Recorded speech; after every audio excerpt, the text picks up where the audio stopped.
So yun guys, samahan niyo ako sa panibagong araw ng aking buhay. At sa araw na ito ay may pupuntahan tayo.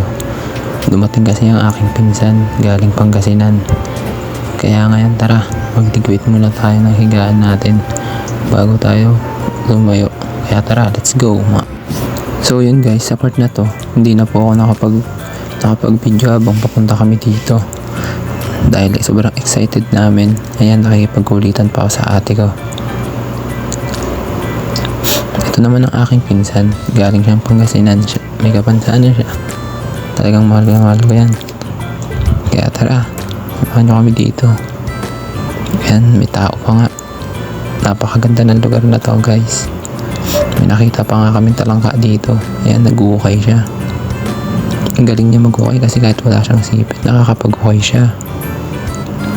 So yun guys, no, habang namamangha kami dito sa talangkang ito kasi nakapag-ukay siya ng walang sipit, ay maya maya ay biglang dumating itong mga mangingisda.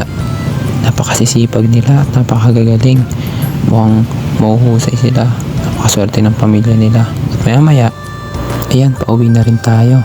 Namangha kami dito dahil maraming puno ng buko at ang dami ring bunga. At malapit siya sa kalsada. Sabi namin, sayang naman to kung hindi natin makukuha. Pero joke lang po, hindi namin kukunin to dahil alam namin bawal. At maraming salamat po sa panonood ninyo.